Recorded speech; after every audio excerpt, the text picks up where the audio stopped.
Door number 8 by Francis Rosenfeld. Door number 4. Shared consciousness. Taylor woke up to a timid knock on the door, followed by a soft fumbling with the door handle.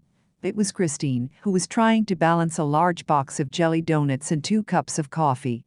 She entered, sheepishly, waiting for Taylor's reaction. "Peace offering?" she said, from behind the donut box. "What gives?" Taylor asked, more curious than upset. "I am so sorry, Taylor. I realized yesterday afternoon it wasn't you, it was that girl, Jessica. I told you she's following Matt and his friend around like a shadow. Turns out I was wrong about which one of them she was after. Sowwy?" She took a comical Tweety bird pose to lighten the mood. "Exactly how nuts are you? And how can you mistake me for Jessica?" "What do you mean?" Christine said innocently. "Well, for one, she's a foot taller," Taylor pointed out. "I just saw them from a distance," Christine explained. "She's blonde. Like, really Nordic," Taylor pointed at her own skin and hair. "People make mistakes." Christine looked down. "Friends?" she asked. "Sure." Her friend shrugged off the logical inconsistencies. In light of her recent experiences, this was the last thing she wanted to get hung up about. "What's that smell?" Christine frowned about the acrid smell of the bug spray. "Oh, God, I'm so late. Where is my assignment folder?" Taylor ran in circles around the room, trying to find her homework and textbooks, while cleaning up at the same time, since she couldn't tolerate things out of place. She eventually found the folder, showered and got dressed, while Christine waited for her, sampling the coffee and donuts, just to make sure they were fine. They were. "Have some." She nudged her friend, who took a donut and her coffee to go, planning to eat and drink them on the way to school. When they passed by door number 8 in the hallway, Taylor noticed the number was hanging sideways again, and instinctively straightened it. "Are you fixing somebody else's door number?" Christine asked, appalled. "Sorry, I couldn't help myself. That number is a major source of stress for me. I can't understand why nobody cares enough to fix it." Taylor mumbled excitedly with food in her mouth to a puzzled Christine who couldn't understand her problem. "Freshman year is stressful. I'm going crazy right now with all the assignments too. There is just too much to do." Christine stopped talking for a second and tried to catch up with Taylor, who was charging ahead. "You know what I was thinking? There is this new yoga class on campus. We could really use something like that, release some of the tension." Taylor thought, walking very fast to avoid being late for class again, that this wasn't a bad idea at all, going to yoga class with Christine to spend an hour meditating to soothing music, and forget about having to maintain a B+ average, while keeping her alternate realities straight. "I'd love to come. I could use a break. What time is it at?" she asked her friend. 4. Christine replied. A little warning light came on in Taylor's head, but she dismissed it, thinking that even in the craziness that her life had become, there was not much of a chance for that particular time of day to be meaningful in any way. "Do I need to bring anything, Matt?" She hesitated. "No, they've got all we need, just wear comfortable clothing." The school day was a whirlwind of activity. At the end of it, Taylor grabbed a quick bite on the way to the yoga studio and rushed inside, still in the grip of the day's hassle. It took her a few minutes to settle down, and then she started worrying about Christine, who wasn't there yet, though it was almost 4. "Oh, please don't do this to me," Taylor thought, totally surrounded by people she had never seen before in her life, and wondering if her friend had bailed out on her. "Well, if everybody is here, I think we can get started," a familiar voice announced. That can't be, Taylor thought, resigned to her fate, as she looked at the yoga instructor. He scrunched his face a bit to adjust the glasses on the bridge of his nose. "What's he gonna do?" Taylor thought, more curious than alarmed. "Grab me in the middle of yoga class and force me to walk out the door?" "I see some new faces in the studio today. Let's take a moment to welcome them here." He smiled encouragingly, and the other students obliged. To her great emotional discomfort, Taylor found herself the center of attention, with at least 10 pairs of eyes staring at her expectantly, like she was supposed to do something. "Please make it stop. I feel like crawling under a rock," she thought, mortified, and then she remembered. Comfort-free zone, of course. What was I thinking? "Tell me about it." I wouldn't worry, though, he does that with all the new people, just to break the ice. A voice inside her head commented. I wish he didn't do that. Another voice replied, I feel very tense when people stare at me. Wasn't this class supposed to be for stress relief? I knew those pants were going to make me look fat. I should never have listened to Jenna. She doesn't understand my body. A third voice joined in. Can you please be quiet? I find it difficult to focus with all this noise. A fourth voice interjected, irate. Who the heck is this? A fifth voice joined the chorus, and Taylor was surprised to realize that it was hers. She was sure she didn't have the thought about the pants, but now that the subject had been brought up, her mind got dragged into a series of pros and cons regarding yoga attire, with way too many points of view for the caliber of the subject, series that ended in a who cares what you look like, everybody is meditating with their eyes closed anyway, and a second admonition from voice number 4 about the noise levels. It's official, I lost my mind, Taylor thought, terrified, and a guy from the first row turned around and frowned at her, displeased. That must be voice number 4, Taylor thought, without realizing that she was doubling down on the offending activity. Indeed, a very annoyed voice number 4, the latter retorted silently. Could we all remember what we discussed about respecting personal boundaries? A sixth voice reminded him. Taylor assumed it was the instructors. The raucous jumble of unspoken thoughts intensified instead of dying down to almost unbearable levels. What happened? Taylor asked herself. Nothing. Another voice answered. Somebody is late. Taylor opened her eyes and saw Christine, who tried to sneak in unnoticed and was looking for a spot to settle down with as little noise as possible. Oh, God, Taylor is going to kill me. Is she here yet? Oh, yes, there she is. Christine's voice joined in, still frazzled with embarrassment for being late, and was instantly met by an exasperated sigh. Now that we're all here, let's make an attempt to void our minds of any thought. It would be a lot more comfortable for everyone involved. The instructor pondered, and, in order to provide an example for the class, he made himself at home in an easy pose, and thought of absolutely nothing. That's not possible, Taylor thought in disbelief, because she had never considered the concept of thinking of nothing, and now that she was trying it, she realized how difficult it was. The soup incident returned to the forefront, and she tried to avoid it as best she could, but was unsuccessful, so much so that the guy in the front row, who apparently had had enough, got up and left, irritated. What happened with the soup? Christine commented. Is it you, Taylor? What are you doing in my head? She asked. Actually, nobody is in anybody's head. The instructor broke his mental pause. We're all together up in the field. The field of what? Christine asked, innocently looking up. Shared consciousness, he replied. But for now our goal is to empty our minds and try to focus on our breath. How do you focus on breath? It's an automatic function regulated by the brainstem. Christine put her recent physiology classes to good use. Conscious breathing, Christine. Conscious, Taylor thought, whispered, trying to help her out. You just notice how your breath goes in and out of your body. Somebody else interjected.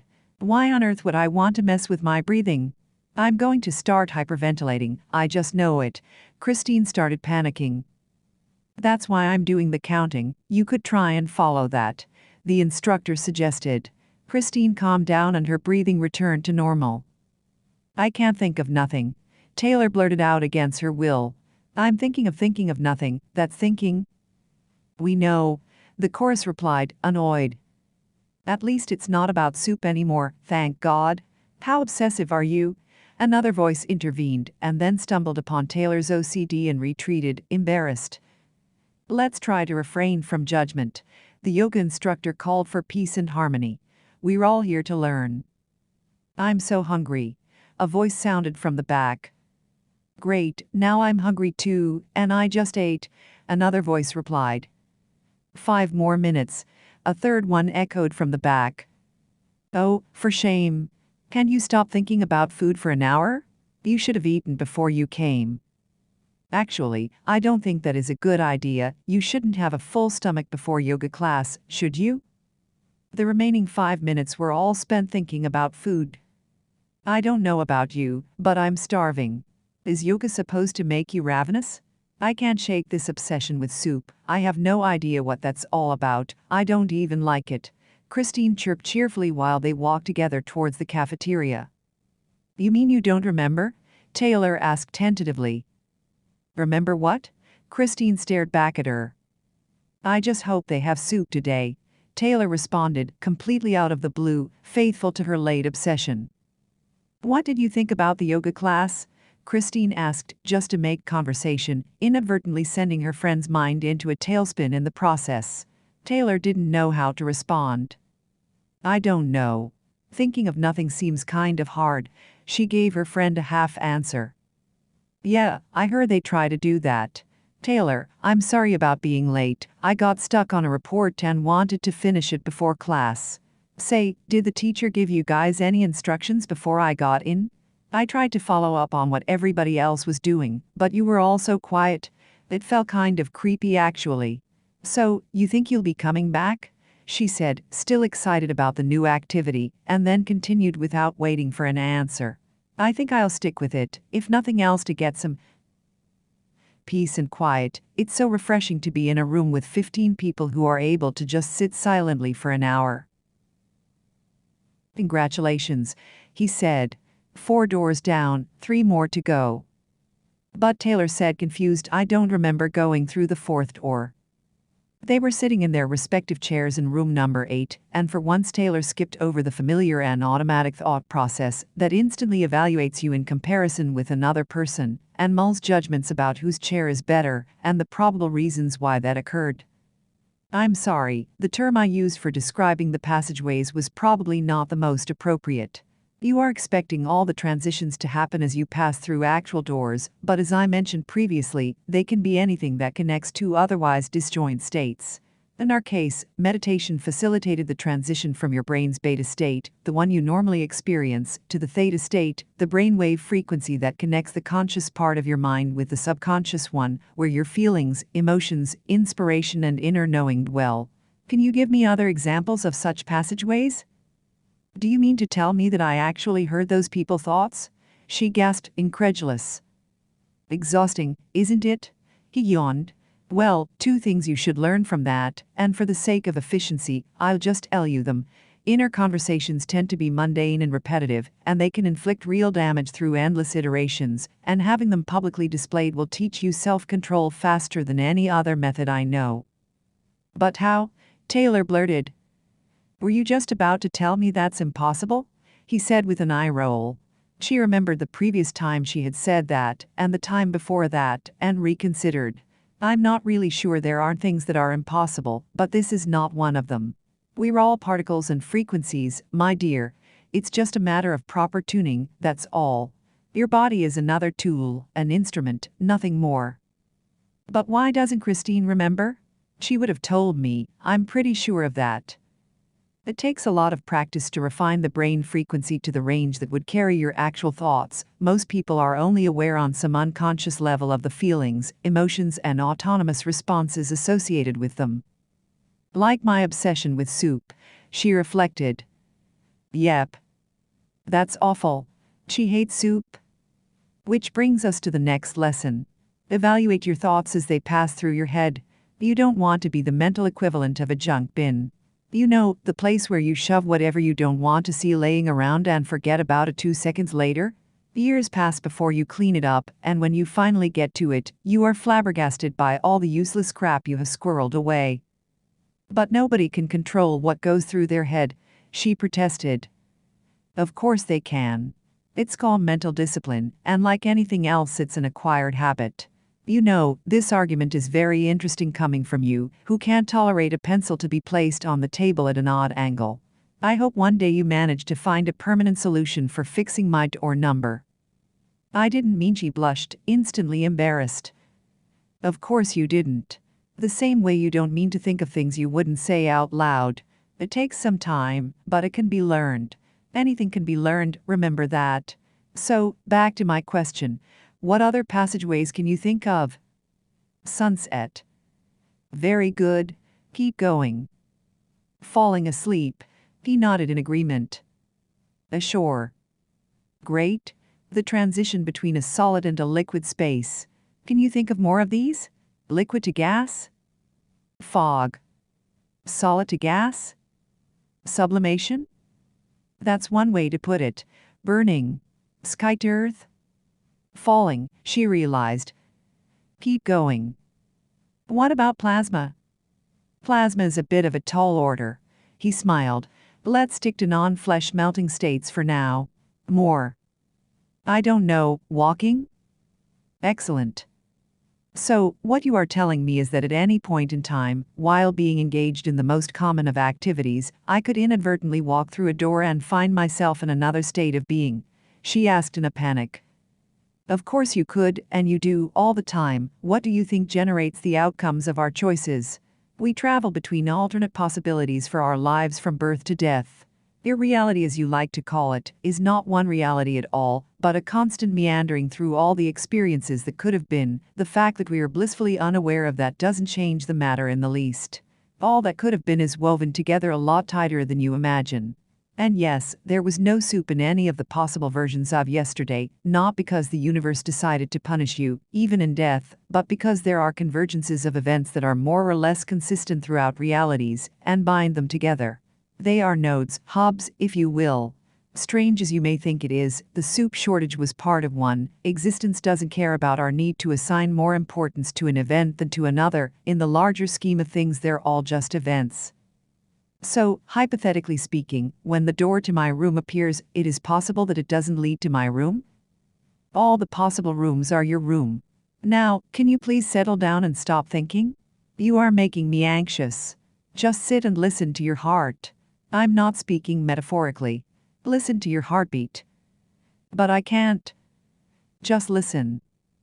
She sat in silence and for a while heard nothing, and then the rhythmic swoosh of her heartbeat reached her eardrums with the soft sounds of waves lapping on the beach, and she listened to it without thinking for a while, until she was startled from her dreamlike state by the realization that she could in fact hear two hearts beating, not one, and she listened to the two heartbeats and the pauses between them until there were no more pauses, just two heart rhythms perfectly synchronized, and then she started hearing more heartbeats, one by one, slowly adjusting their rhythms until they beat in unison, until they all merged into a single sound, the composite heart of humanity beating inside her chest. She gulped really hard, hugging the chintz pillow that was mercifully allowed her, and tried to gather all the scattered pieces of being that apparently had been sleepwalking through versions of reality up until this time. She thought how lucky Christine was to be able to go to classes and dates and social gatherings without the fear of getting lost in the maze of possibilities and taking a wrong turn at the least convenient moment.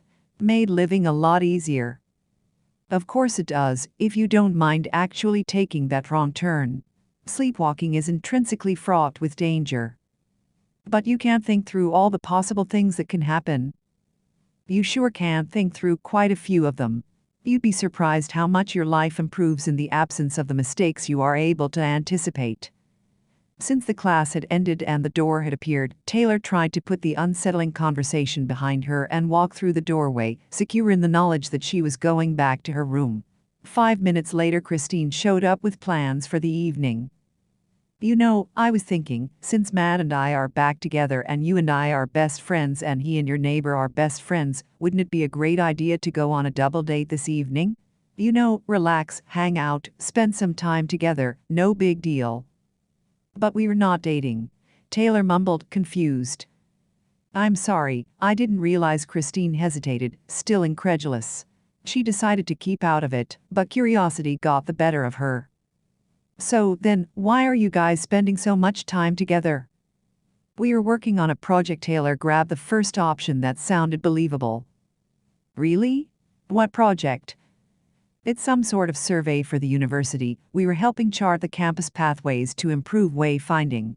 You know, alleys, corridors, vertical circulation, that sort of thing. Taylor explained. Christine stifled a gargantuan yawn. That sounds exciting. Well, then. Maybe some other time. She rushed out the door, eager to meet with her boyfriend. After Christine left, Taylor started thinking that this is what she should be doing at her age. This was what normal people did: get a boyfriend, go out with friends, grab a beer, not contemplate the multi-layered versions of existence to God knows what end. She checked her phone to see if her mother had left her any messages, and as expected the latter did not, and then she got restless in her room and decided to go out and socialize, but she didn't really know any of her other classmates well enough to call. This is what happens when you don't make having a personal life a priority. Taylor admonished herself and devised a plan that starting the very next day, she was going to actively pursue social activities and, under the right circumstances, find a boyfriend. And that she did. The next day after class she went clothes shopping where she ran into a classmate who invited her to the party she was having that afternoon. Taylor accepted and headed back to the dorm, pleased with her spirit of initiative and eager to try on the new top she had bought.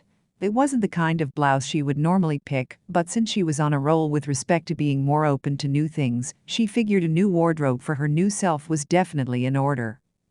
See? She told herself as she turned the corner of her street with a pep in her step. If you welcome things into your life, they will show up. All you need is a friendly demeanor and a positive attitude. People like people who like themselves. She thought, and the thought felt weird, fake, like it came from someone else's mind. I'm spending way too much time in room number 8. She blamed herself. What kind of nut questions whose thoughts go through her head? She heard the clock strike 4 and flinched against her will, mad at herself for even thinking it, especially now, when she had decided to start a new life filled with social activities, romance, and cultural interests. So, she heard a familiar voice behind her, so close it felt as if it was speaking from the back of her own head. You decided to meet new people, attend social events, act convivial. He smiled. Nothing wrong with that. Oh, please, God, this can't be real. Why can't I have a normal life, just like everybody else? She fumed inside her head. How is this not normal? He asked, indifferent.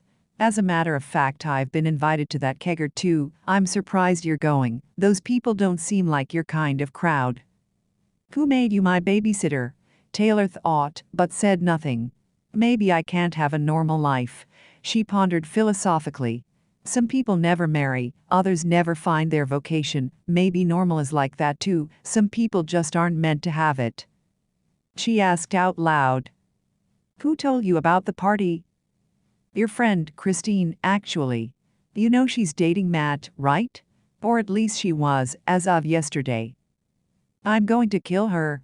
Taylor got instantly furious at Christine and her matchmaking obsession.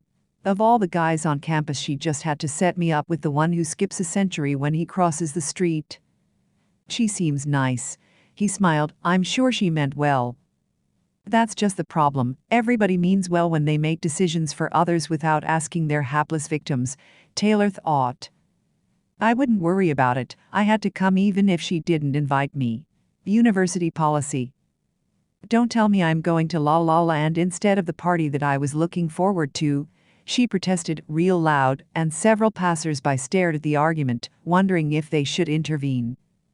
Do you remember when the wayfinding class starts? 4. She looked around in a panic, concerned that she had left reality behind already. Did we just go through another door? I sure hope so, he said, looking around unsure. I can't tell yet. But what about the party? She protested, really disappointed. It's not that kind of door. He reassured her as they entered the dorm. I'll see you there. Taylor found Christine in her room, all giggles and grins and really pleased with herself. The latter couldn't stop talking and making plans for, later on when Taylor and Matt managed to get better acquainted. She laughed at her friend's sorry excuse about the campus wayfinding survey, and then, because Taylor didn't contribute much in the way of response, she got to her own interests and pursuits, and talked about Matt, while her friend dressed up for the party. So, how do you know these people? Taylor remembered the comment she'd heard earlier on. They're Matt's friends, Christine explained. Of course they are, Taylor thought, a little annoyed by the sudden glut of Matt's interests in social activities that was interfering with her life. That means I won't know anybody there. Her newfound enthusiasm for human connection faltered, and she suddenly realized she would rather stay home and reorganize her linen closet by color and thread count, but Christine looked so excited about showing off her boyfriend that Taylor didn't want to disappoint her. I won't spoil the surprise, but you would never guess who else is going to be there. Christine couldn't help herself, beaming from ear to ear, and then, when she encountered the lack of enthusiasm in Taylor's eyes, she decided to let it all out. A certain next-door neighbor that you're spending way too much time with. You know, if you guys want to keep it quiet, that's fine with me. I won't make a big deal out of it. Christine, we're not dating. He's some sort of student advisor. Taylor made one last attempt to explain herself. Campus wayfinding survey, right, you told me. Christine winked all-knowingly, in an assured tone which clarified that no explanation in the world would change her conviction. Taylor gave up. The party was at one of the large and heavily decorated wedding cake-style sorority houses that marked the top of a gentle hill like bunches of colorful garlands. By the time they got there, it was already dark outside, and all the lights in the house were on and the windows open, and through them the two could see a large number of people. Taylor easily confirmed that she didn't know any of them. "This is going to be so awkward," she mumbled, not realizing that Christine could hear her. "Awkward is not the way I'd put it," the latter replied in a very sharp tone, clearly not justified by anything her friend had said or done. Taylor lifted her eyes to find herself almost face to face with Jessica, who didn't seem to recognize her. In all fairness, other than her excursions into alternate realities, the two of them were barely acquainted and only saw each other in class every other week. "What is she doing here?" Christine cringed. "It's a big party. I'm sure that doesn't mean anything." Taylor tried to appease her, but her friend's mood seemed to have been ruined for the evening, and she was already looking for an excuse to leave the party early. Taylor begrudgingly remembered that she may already not be in the real world, and the simple fact she couldn't even tell for sure whether it was so, was worse than suddenly finding herself on a different continent. Everything looked so normal she hoped that maybe she didn't go anywhere after all, but either way the evening already promised to be uncomfortable, and she thought she should thank Jessica for giving her an excuse to get out of there early. Unfortunately for her, Matt showed up, making Christine suddenly forget her discontent, and she dragged her friend inside the house with renewed enthusiasm. The place was packed and steamy, and all the lights were on, and the roar of the conversations overlapping the loud music, the laughter and the clinking of bottles and glasses, made Taylor a little dizzy. There didn't seem to be a ban on smoking indoors, and the combined cigarette puffs accumulated into strands of wispy fog that got pulled in the air currents and billowed eerily out of the open doors and windows. "What are you having?" Matt yelled in her ear, trying to compete with the deafening sounds of a guitar riff that burst unexpectedly from an amp behind them. "I don't know, lemon seltzer?" Taylor suggested. "Beer it is," Matt declared, and made his way to the kitchen to fetch one. Taylor took the opportunity to scan the room for her guide, and finally saw him next to one of the windows, having a very animated conversation with a group of guys. He looked so normal and at ease among them that Taylor questioned her own sanity for a second, wondering if she didn't hallucinate or trip to the 70s, even as the last remnants of her brush with frostbite were still healing on her feet. "You know what you need?" Taylor told herself. "Some sort of proof, whether this is real or imagined. There has got to be a way to know for sure." "Real?" She heard the familiar voice behind her. "What is that?" "How did you get here so fast?" she wanted to ask, but was interrupted halfway through the thought by the return of Matt bearing a beer bottle. The noise in the room amplified, making the surroundings feel almost surreal. Christine was engaged in an animated conversation with Matt and her neighbor, going over the circumstances that allowed the two to meet, and ending up with way too many details about sport teams. "Well, so much for my attempt to have a richer social life. I came to a 100-person party to spend the evening with my best friend, whose boyfriend I barely know, and the guardian of the 4 o'clock hour who will show up no matter what. I could have done this at my dorm and saved myself the half-hour walk up the hill and the damage to my eardrums." "Didn't you say you wanted to be more sociable? Why are you propping up the walls? Go, mingle, get some snacks. It's not good to drink on an empty stomach," her neighbor said. Taylor took a plate and carefully perused the bags of snacks to figure out which, if any, did not contain animal products. She had become a vegetarian at the age of 14, and since then she had followed a simple, healthful diet of grains, nuts, berries, and vegetables. She couldn't understand why anybody would choose to abuse their bodies with highly processed starches, fats, alcohol, cigarettes, and other unhealthy items, an exhaustive list from which the donuts were conveniently exempt.